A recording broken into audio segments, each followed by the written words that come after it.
પણ ઊભા છે અને જે અહીંયા સામે પણ છે એ લોકો જોડેથી એક સાથે અવાજ નીકળવો જોઈએ.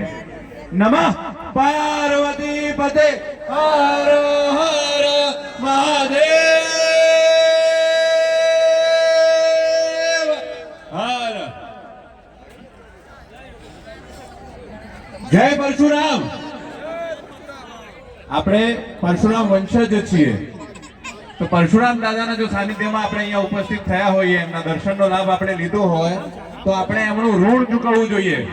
તો એકવાર જોરથી જે ચોરીમાં છે 2 મિનિટ પોતાની વાતો રોકી લે અને અહીંયા ભગવાનનું નામથી આપણે શરૂઆત કરવા જઈ રહ્યા છીએ. જય પરશુરામ, જય પરશુરામ, જય પરશુરામ, જય જય પરશુરામ. અહીંયા ઉપસ્થિત સર્વે પિતાતુલ્ય વડીલશ્રીઓ, મિત્રો, બહેનો અને ભાઈઓ, ઘણા બધા મારા કુટુંબીજનો પણ છે અહીંયા, કારણ કે હું પણ પાટણવાડા બ્રહ્મ સમાજનો જ પરિવારનો દીકરો છું અને ચંદ્રમાણા મારું વતન છે.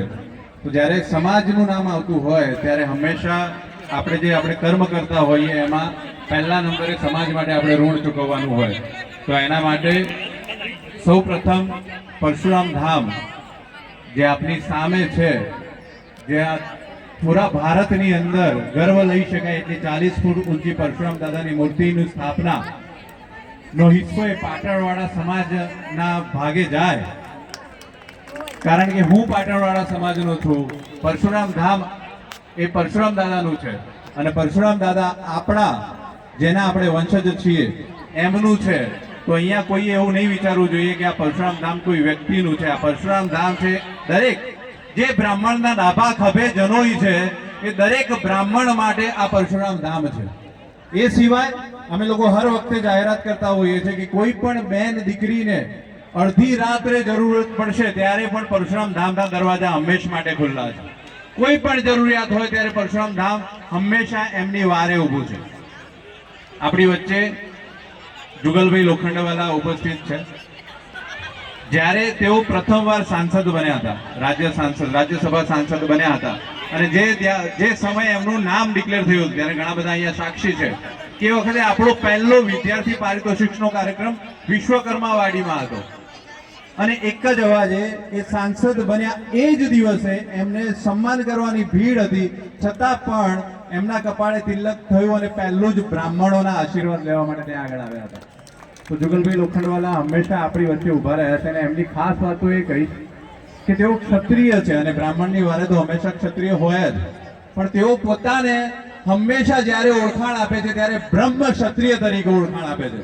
તો ગર્વ લેવા જેવી વાત છે કે તેઓ બ્રહ્મ ક્ષત્રિય છે અને આપણી વચ્ચે ઉપસ્થિત રહ્યા છે અને હંમેશા તેઓ બ્રાહ્મણના આશીર્વાદ લેવા આવતા રહ્યા છે. અને બ્રાહ્મણના આશીર્વાદ, બ્રાહ્મણ તો એવા છે કે એમનો હાથ આમ પણ હોય ને આમ પણ હોય.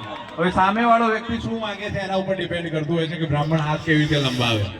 તો ગર્વ લેવા જેવી વાત છે કે આજે પરશુરામ ધામના આંગણે આટલી બધી દીકરીઓના કન્યાદાન થઈ રહ્યો, આટલા બધા બટુકોનો જનોઈનો કાર્યક્રમ થયો હોય તો અમારું સૌભાગ્ય છે કે પરશુરામ ધામના પ્રથમ પ્રસંગ તરીકે દીકરીઓનો કાર્યક્રમ અહીંયા થયો છે. તો બસ એટલું જ કહીશ કે આ ધામ આપ સૌનું છે, દરેક બ્રાહ્મણનું છે, કોઈ વ્યક્તિ વિશેષનું નથી, સર્વ બ્રાહ્મણ. કારણ કે ત્યાં આગળ તમને કોઈ તકતી નહીં દેખાય. પરશુરામ ધામમાં તમે જશો તો કોઈ વ્યક્તિનું તકતી નથી ત્યાં આગળ, ત્યાં પરશુરામ ધામ છે. અને પરશુરામ દાદાનું તમને કદાચ બધાને જેટલા લોકોને ખ્યાલ હોય, વિષ્ણુ ભગવાનના 6થા અવતાર અને ચિરંજીવી ભગવાન પરશુરામ જે કળિયુગમાં પણ જ્યારે કલ્કી અવતાર થશે ત્યારે એને વિદ્યા છે, શાસ્ત્ર વિદ્યા શીખવાડવાની છે, શસ્ત્ર વિદ્યા શીખવાડવાની છે, એના માટે પરશુરામ દાદા આવશે સતત, જે 7 ચિરંજીવીમાંના એક છે. તો સાક્ષાત પરશુરામ દાદાની ગાદી ત્યાં આગળ બિરાજમાન છે. ત્યાં આગળ તમે ત્યાં જશો ત્યારે તમને અનુભવ થશે કે ત્યાં આગળ પરશુરામ દાદાની જે મૂર્તિ સ્થાપિત થઈ છે એ સાક્ષાત તમને આશીર્વાદ આપશે. તમે એની સાથે વાત કરી શકો છો, તમે એમની સાથે તમે તમારી માંગણી મૂકી શકો છો. હર મહાદેવ, જય જય પરશુરામ.